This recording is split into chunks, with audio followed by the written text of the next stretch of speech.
Welcome once again to another development of Need for Speed video. Thunder back once here, this time documenting the changes made to the sequel of Need for Speed Underground, Need for Speed Underground 2. With Underground 2, we got our first open-world Need for Speed game, along with more customization options such as audio trunk speakers, hydraulics, and even new types of cars to race in, including SUVs and muscle cars.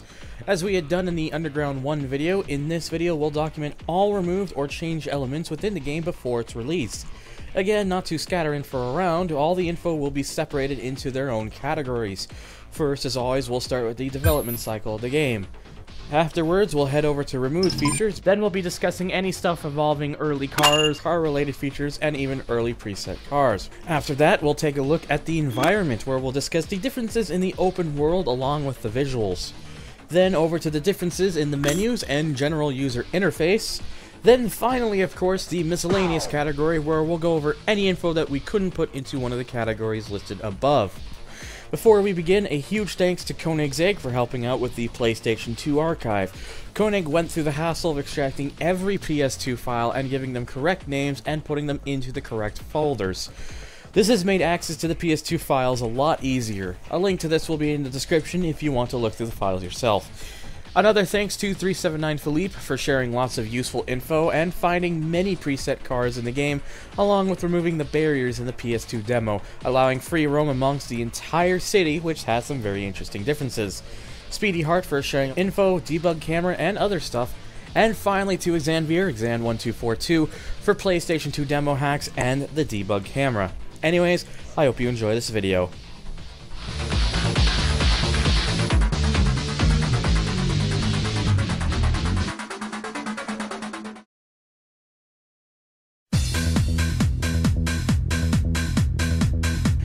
By the tail end of 2003, the dramatic change to the Need for Speed series saw its public release with Need for Speed Underground. Reception was mostly positive, and the new style proved to be a hit with gamers, selling over 15 million copies, making it the fourth best-selling game in the United States that year alone. The tremendous amount of success had easily warranted a new entry, and considering how well the first Underground had done, it seemed like a sequel was rather inevitable. Underground 2 began development in July of 2003, whilst the first Underground was still being developed. The team over at Black Box had many new ambitious ideas for the games, which hinted at a sequel was not the plan originally. However, after the overwhelming success of Underground, they decided that a sequel would be best. The main goal for the team was to make the most ambitious street racing game based on the import tuner scene, along with improving a lot of stuff from the first game. The team originally set to make another game that used closed-off tracks as seen in the first game. However, after Underground was largely criticized for having rather repetitive tracks, the feedback received was enough for them to instead experiment with turning the tracks into a large open world, with over 200 kilometers of road, with the map being based off large parts of San Francisco and Los Angeles. Black Box also noted how the import genre had evolved since they began development on Underground 1, and had realized that the import tuner scene now no longer just focused on tuners, but also had an interesting growth towards the like of muscle cars and SUVs. As a way to make all sides of the import tuner fans happy, these kind of cars would be added into the car list. They also looked at how they could improve and add more depth to the customization, and with this added tons of new customization options such as audio trunks, hood and trunk neons, scissor and suicide doors, hydraulics, and even more. The game was shown behind closed doors at E3, and a trailer was shown to the public at E3 2004. The game was also shown at Games Convention 2004, however no footage exists from this convention. In the end, from start to finish, there was around roughly 116,000 changes made to the game scripts, and other general files. These changes ranged from small, minor differences to rather large, major changes made to the game, and most likely around 2,000 to 10,000 of those changes were related to gameplay. The game was released in November of 2004 to positive reviews, and again, rather high sales. Whilst it didn't reach the same amount of success as the first Underground, it still did well enough to sell over 11 million units, still making it one of the best-selling games in the Need for Speed franchise.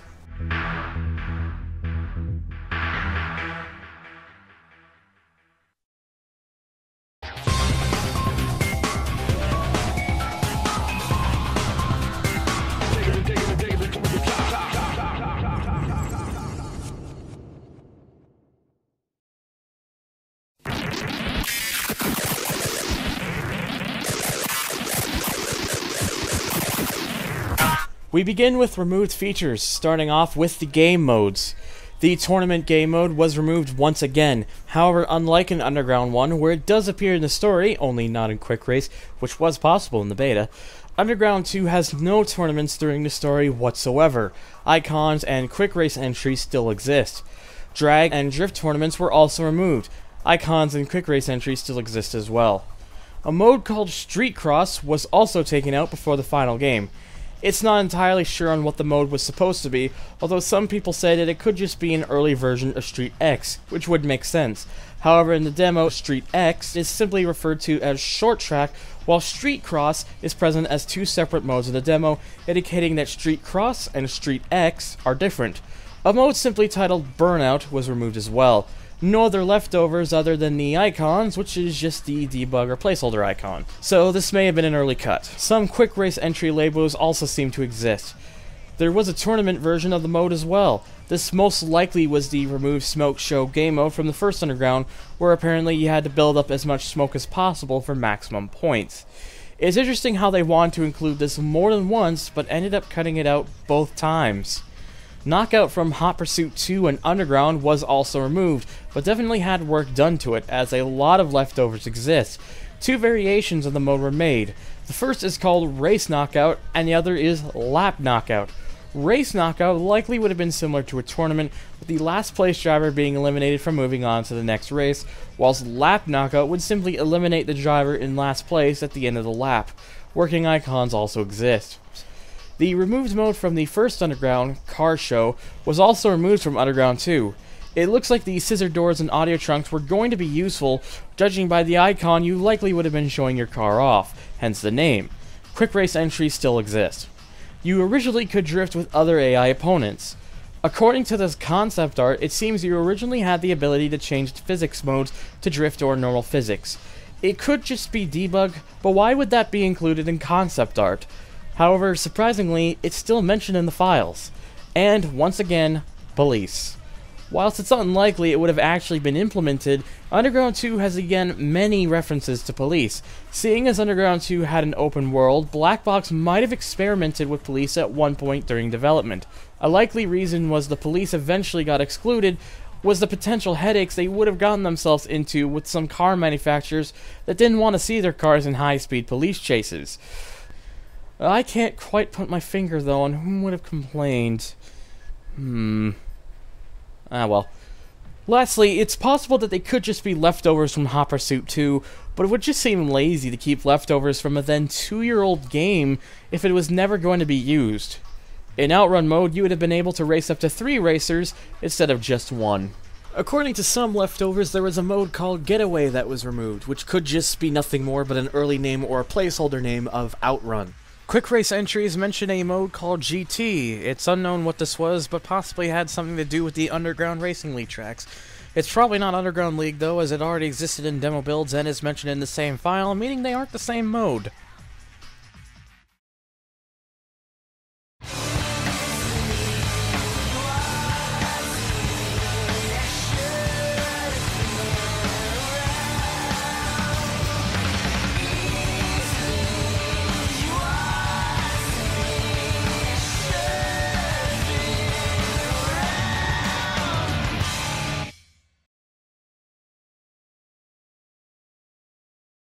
For the cars, we'll first start with looking at removed cars from the game. Most of these findings are from the PlayStation 2 demo. If you've played both Undergrounds, you may remember a few cars from the first game that are not in the sequel. Originally, however, plans were for these cars to remain in the sequel. If you don't remember, these cars are the Acura Integra Type R, Dodge Neon, Honda S2000, Mitsubishi Lancer 2.5 ES, and the Subaru Impreza 2.5 RS. Though you could question if these were just supposed to be leftovers, as each of these cars had a new logo not from the first game, and each car containing car ID slots, as well as some with vinyl leftovers, it seemed like the plan was to originally retain these cars. In the case of the Lancer and Impreza, the base models may have been scrapped in favor of the Lancer Evolution 8 and Impreza WRX STI models that would appear in Underground 2 respectively. The Integra was featured in concept art, however. Perhaps the most unfortunate exclusion was the Acura NSX, which was planned to be in the game according to the demo, but was removed by the final game.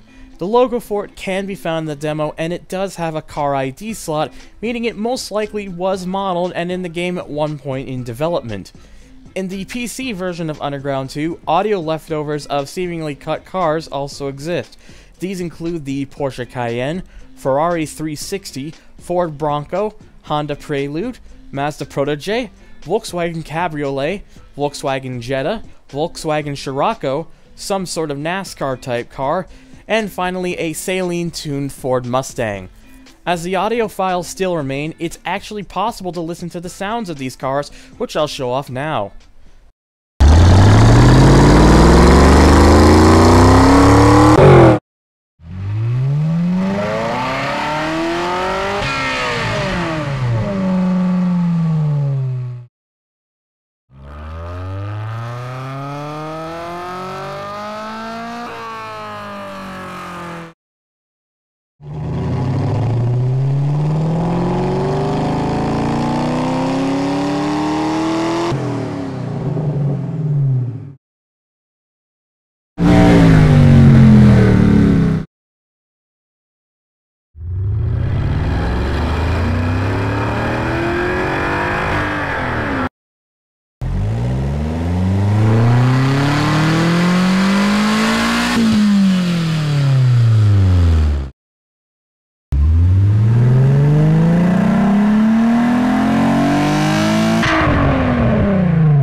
Some traffic cars were cut as well. However, most of these traffic exclusions were scrapped from the first Underground, which includes the fire truck, bus, and ambulance. Many traffic cars also had different liveries that are still in the files, but go unused in the final. There were presets that were removed during development. Rachel's car was originally supposed to be a Mazda RX-8, however it would eventually get changed into the well-iconic green 350Z used in the final game. Rachel also apparently had a blue Lancer Evolution at a point in development, but as parts of the car don't render, this might have just been an early cut. Car damage was a removed effect. As shown here, the trunk could originally open up after being damaged. Notice how the car is Rachel's early preset car. There might have been more variations of damage, however they haven't been discovered so far. Damage also was mentioned in a few preview articles from before the game's release. There's an option to disable or enable damage in the PS2 demo. It's usually grayed out, but by split-second controller mashing, it actually can be re-enabled.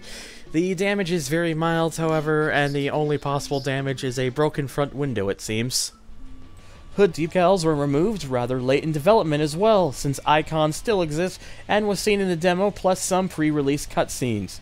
License plates were formally customizable, similar to what would be seen in Midnight Club 3 and newer Need for Speed games. It's unknown if you're able to edit your license plate text, however this also happened to be a removed feature from Carbon just 2 years later.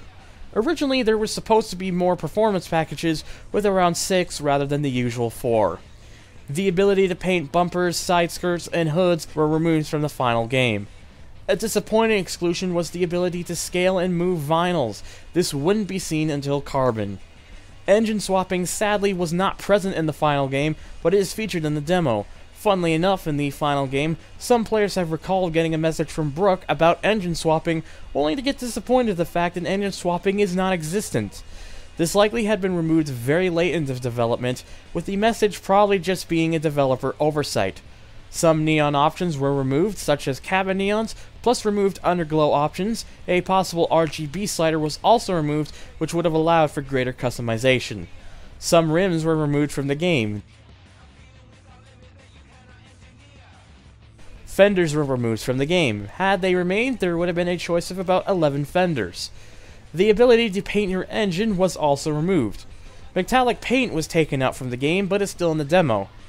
There were cut vinyls shown in the intro. The Evo has a particularly interesting removed pirate vinyl here.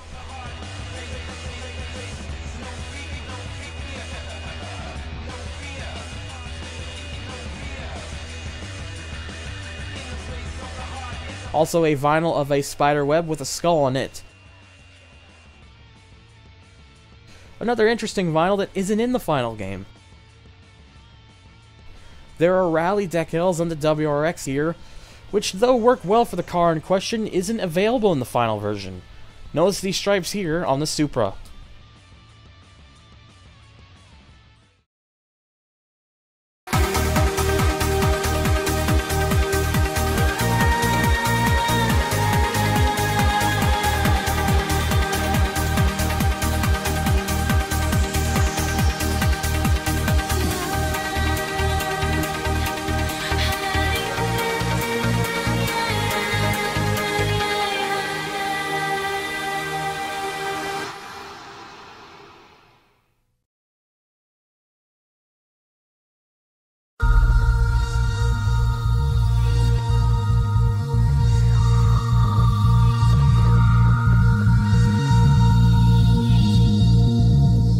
For the environment, we'll discuss map and visual differences along with other small stuff. Early concept maps of Underground 2 were discovered. Let's start with the earliest of these maps. The first thing to note is that Pigeon Park is entirely missing here. The highway had a different curve and a different exit to the airport. The road to the airport would lead to a sort of runaway or different terminal, as shown by the depicted planes here. The airport runaway can also be seen here, but isn't in the final map. It's unknown if it was meant to be accessible in free roam at one point. The airport runaway is now also shorter. This part is not connected to each other, unlike in the final. This road leading to another highway was cut. All highways are connected in this map, but this part is separated in the final.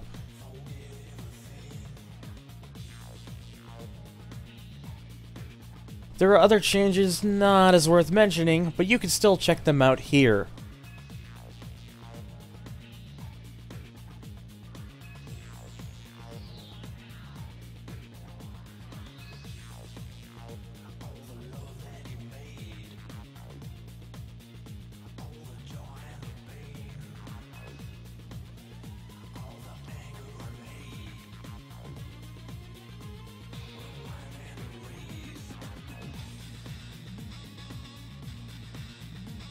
Here's the second map. The highway here has a few extra roads. This part is very intriguing. It seems like the road here would have curved and take you to a highway. Again, comparing the roads.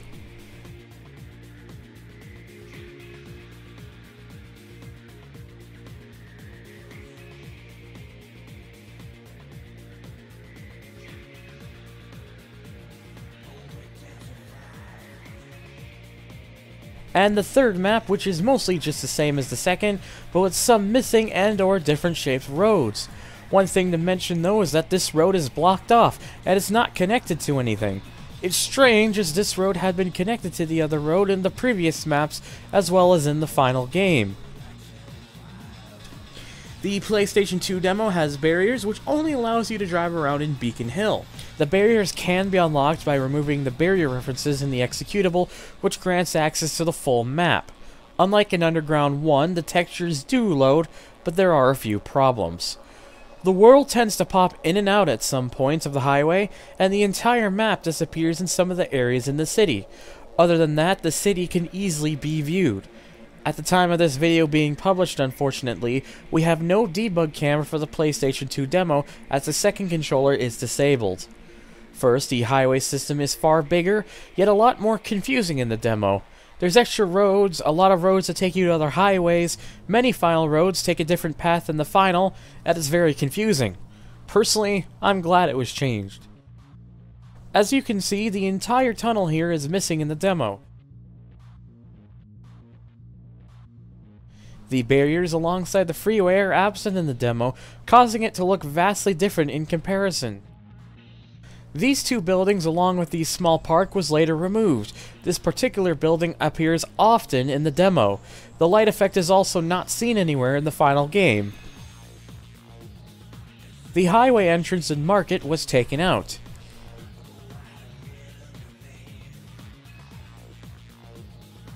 These gas balloons were cut as well, an interesting omission. The highway signs were changed in the final. The roads to the airport are different. As you can see, the road here is missing in the demo, and there is only one entrance to the airport. This was changed as the traffic from the other lane wouldn't have been able to enter the airport otherwise.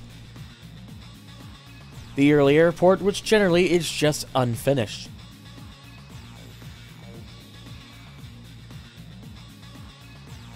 This parking garage was closed off in the demo. The green sign is missing in action.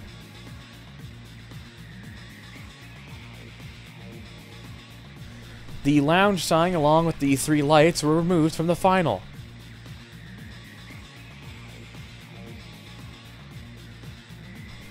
Motel Inn was originally called Morgan Inn in the beta.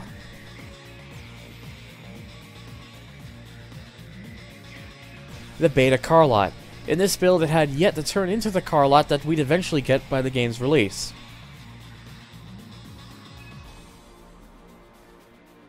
This road is closed off in the final game, but is accessible in the demo.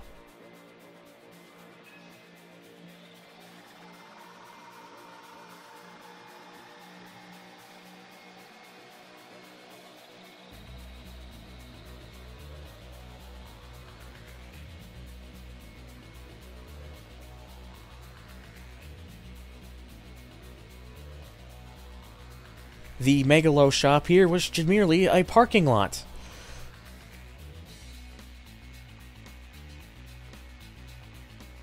This weird building is entirely missing. It looks like some air control building. The light of a shop is here despite the lack of an actual shop in this location, rather just a parking lot. This indicates that the shop may have originally been designed here, but removed shortly before the PlayStation 2 demo. The light would end up being completely taken out by the final game. The control tower here is very different in the final game, having a different texture and different light effects. The road that leads to the tower is nowhere to be seen in the demo. The early and unfinished lighthouse.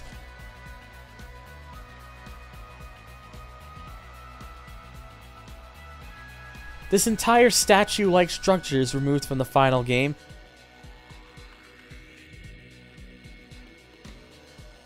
The grass texture is rather cartoonish in the demo build. This shop was entirely removed from the final.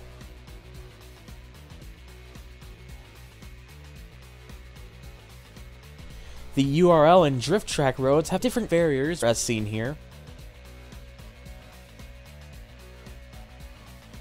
The Park House drift track had red lights instead of yellow lights. A shop that was specifically for painting cars was removed in the final game in favor of being merged with the graphics shop. It's also possible that the paint shop is just an early name for graphics shop. Some tracks were removed from the game as well, the most interesting omission being the removed NASCAR Speedway track. Some say it is a former URL track, but there is no supporting evidence for that claim. The internal name is PT track, which could stand for Performance Tuning or Performance Track. This might have been a variation of the Dyno track, but who knows. There's also a drift test map found by 379 Philippe and Speedy Heart, the latter of which made a video as shown on screen now, along with an interesting video on how they found this cut track. There are more interesting cut tracks and races shown on video that you can also watch by clicking on one of the on-screen videos or the description after you're done watching this video. Very recently, Koenigsegg, along with big help from his friend HockeyGuy731, found a rather weird LOD of a city in the out-of-bounds region of Underground 2. This was found by the help of a new discovery called Render Zones. Basically, in Underground 2, there are render zones around the map. If you get out of these zones, your car will get stuck, and a lot of graphical effects around you act as if they're starting to corrupt. However, these zones can be edited to spawn at different places, which can show some hidden secrets. This newly found city shows some removed buildings and structures that would otherwise never have been noticed.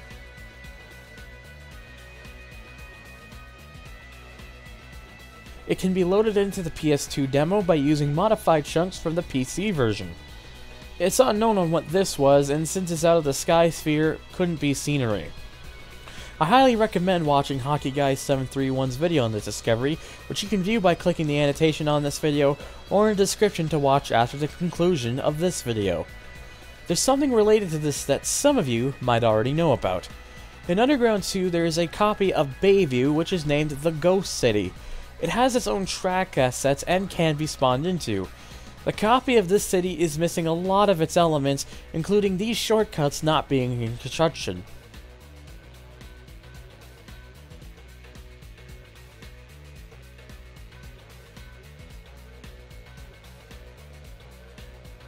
In the demos and final game, Underground 2 takes place in a city called Bayview. As seen in this cutscene concept, however, it looked like that was not the name originally planned. You can't see the entire thing thanks to the push pin, which is rather unfortunate. These were all the known map differences in Bayview, but were not finished just yet. Let's go into some visual differences and other small stuff.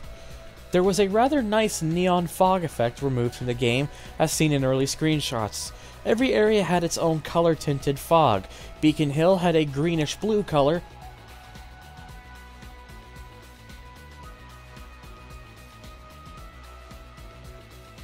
Jackson Heights had a bluish color.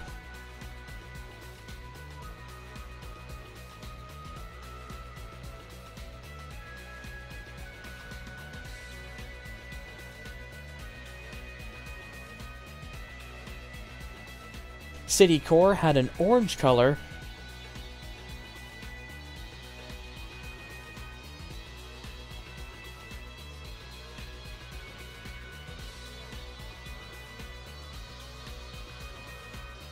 And Cole Harbor a more gritty brown color.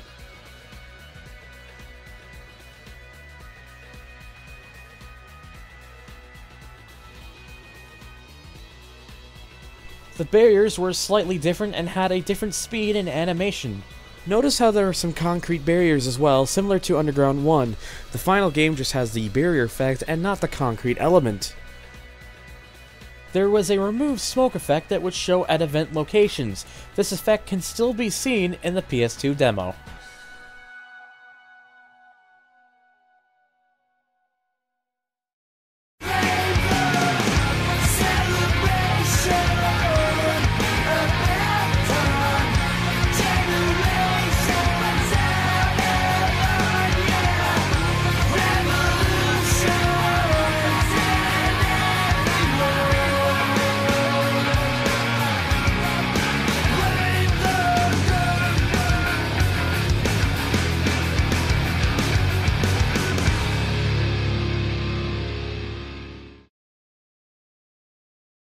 Underground 2 went through several interface changes during its development. As you can see in these concept arts, the UI had a white and softer look to it. The greenish elements were orange and yellow in the alpha stage. The performance menu also shows far more info, including the car's weight. Power is also referred to by its proper name of horsepower in this concept screenshot. The yellow stats bars were replaced with blue stats bars in the PlayStation 2 demo, but were changed back to orange in the final game. Performance dyno stats were going to be shown in performance package menus too. Around the time of this concept, dyno mode had either not yet been in development or was very early in progress. Highlighted roads were highlighted green instead of white. The road layout of West Beacon Hill seen here is different. Also worth mentioning are the interiors, which can be seen in these concepts.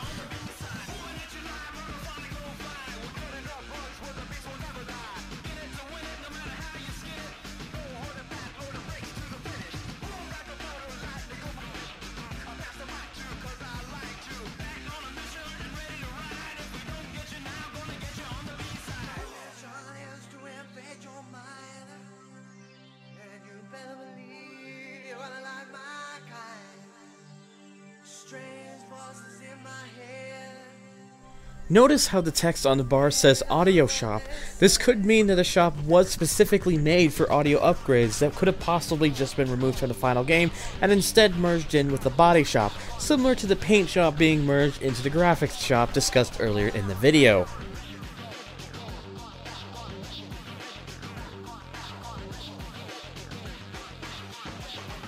The PlayStation 2 demo also has some early interiors as well. Here's the early part shop interior. And the early paint shop interior.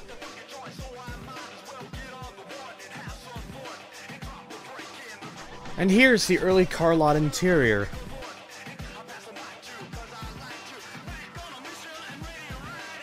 Here's a different version of the body shop from a build much later in development. Seems to be an alternative version of the main menu backdrop.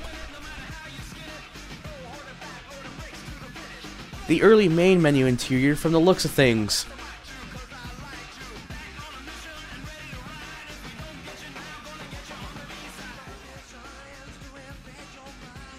The loading screen background features early artwork.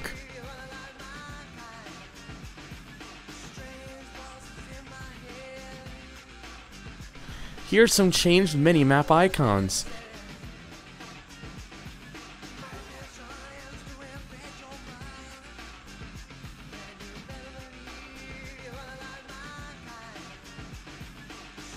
Speaking about the minimap, all the roads in free roam here are colored white.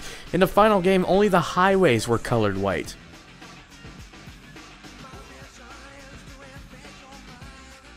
Highlighted roads during a race are blue instead of a lighter white.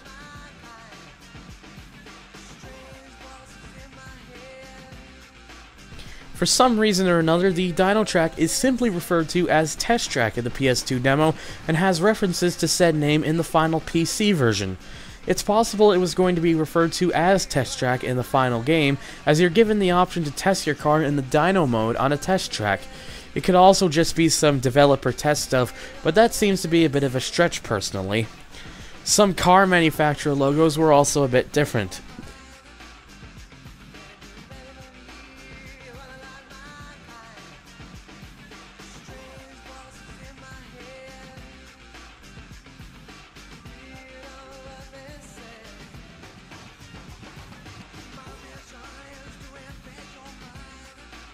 The mailbox would show how many unchecked messages you had.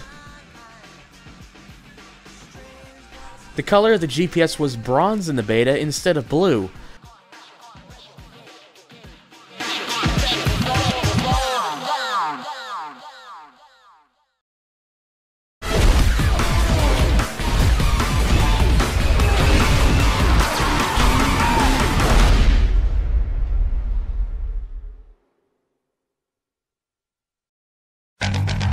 Finally, the info that we couldn't fit elsewhere, so they get their own category. Surprisingly, there's not much info related to the game's audio to warrant its own category, so we put it here instead. The song The Keys to Life vs 15 Minutes of Fame by Atmosphere was removed from the game. Had it remained in-game, it would have been one of the menu tracks. It looks to have been replaced by Riders on the Storm. It's unknown why the song got the axe, despite just like the removed Fabulous song from Underground 1 being featured in a demo, marking it as the second time in a row that a removed song is featured in a Need for Speed demo. Just a personal guess that it were some rather personal issues with either the record label or artist that led to its deletion. If you look through the menu files of Underground 2, you'll find two other cut songs, Jam On It by Mos Def, and the Ed Rush and Optical remix of We Want Your Soul by Adam Freeland. Again, it's unknown on why these songs were cut, but it's likely down due to licensing problems, or in the latter's case, could have been an original consideration until it was decided to go with the Jags Cooner remix of Mind Killer instead. Regardless of how you look at it, as Freeland's work has been featured in several other EA titles at the time, it's a hair-scratcher on why the song was removed. Slash Dot by Fatboy Slim was used in the Underground 2 preview event video. Now, I'm not saying it was a removed song, however, I find it rather strange that they would use a song in a trailer even if it was not meant to be in the final game, especially as all of the other songs in the trailer are in the final game. Same story with the NFS Hot Pursuit E3 trailer from 2010. It contained a Marilyn Manson song which was presumed to just be a song used for the trailer, as it's not in the final game. That was until the full song in its entirety was found in the files of a prototype made just a few months before Hot Pursuit's release. The logo went through several changes. This is the earliest logo that was planned, which is the same logo that's used in the brightness settings in the PlayStation 2 demo. This was a logo used slightly after the first. This was used for the game just before the final logo was created. The game's intro was different, featuring several cars driving up a woman's body. It doesn't take a genius to figure out why this may have been changed. It would end up being replaced by the montage scenes like intro used for the final game. However, it does still contain scenes from the original intro with the woman, albeit rather with a palette swap as to make it appear more like the cars are driving on a road rather than on a woman's body. The near end of the trailer shows a handful of various Underground 2 logos, which could potentially have been early logo concepts, and at the end shows the Underground 2 beta logo. You can also spot a Honda S2000 in the trailer as well, confirming it was meant to return from the first game originally. And finally, we have the early flag girl, where bugged textures and reflections are noticeable.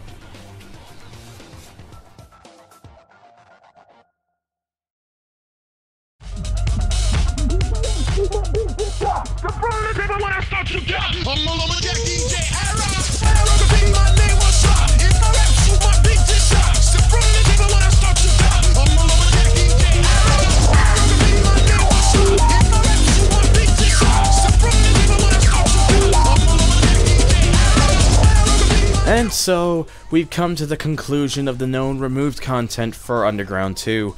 Once again, I've been HGCentral, where you can check out my channel and the on-screen annotation where I play various card games, show off mods for older racing titles, and various other works from myself and other friends. Special thanks go out to Koenig's for helping out with tons of stuff, as well as archiving the PlayStation 2 demo files, which you can download in the description if you want to have a browse yourself. V6 Steam Engine for his research on the small and various cut elements, Speedy Heart for her contributions to the Debug World camera and the discovery of the Drift Test map, Xanvier, Xan1242, also for his contributions to the Debug World camera, and credits to 379 Philippe for the concept maps, traffic cars, other info, and for discovering free roam in the PlayStation 2 demo, Hockey Guy 731 for contributions in the findings and understanding of render zone editing. Weeks of hard work, research, and editing went into this video, so I do hope you enjoyed the final product. If you haven't watched my removed content video on the first Underground, you can watch it here on the annotation or in the description down below.